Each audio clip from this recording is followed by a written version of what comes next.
هازم الأحزاب اهزمهم وانصرنا عليهم. وصلى الله على سيدنا محمد وعلى آله وصحبه وبارك. الله أكبر. شهداء هدي شهداء هدي شهداء هدي. الله أكبر.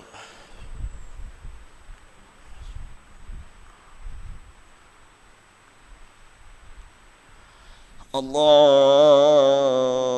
أكبر. شهداء هدي شهداء هدي. الله أكبر.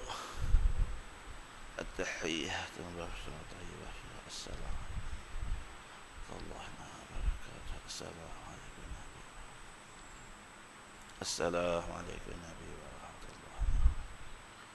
السلام عليكم يا نبي ورحمة الله. السلام عليكم يا نبي ورحمة الله. السلام عليكم يا نبي. أشهد أن لا إله إلا الله وأشهد أن محمدا رسول الله.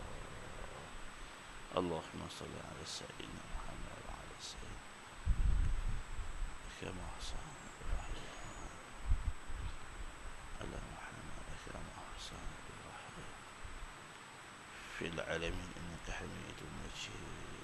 اللهم عذاب الخبر ونعوذ بك من فتنة.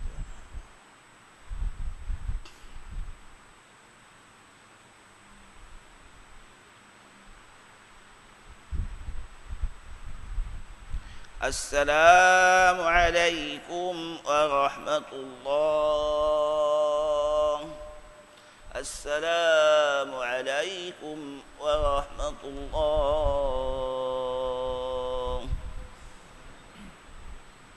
بسم الله الذي لم يدخل. أستغفر الله العظيم الذي لا إله إلا هو. أستغفر الله العظيم الذي لا إله. أستغفر الله العظيم الذي لا إله إلا هو. لا إله إلا الله وحده لا شريك له الملك وله الحمد يحيي وعلى كل شيء قدير. لا إله إلا الله وحده لا شريك له الملك وله الحمد يحيي ويميت وعلى كل شيء قدير. لا إله إلا الله وحده لا شريك له الملك وله الحمد يحيي ويميت وهو على كل شيء قدير. اللهم أجرنا من النار. اللهم أجرنا من النار. اللهم أجرنا من النار.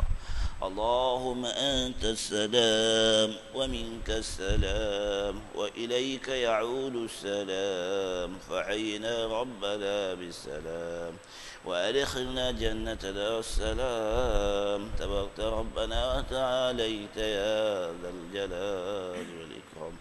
أعوذ بالله من الشيطان الرجيم. بسم الله الرحمن الرحيم. الحمد لله رب العالمين الرحمن الرحيم مالك يوم الدين. إياك نعبد وإياك نستعين. اهدنا الصراط المستقيم صراط الذين أنعمت عليهم غير المغضوب عليهم ولا الضالين.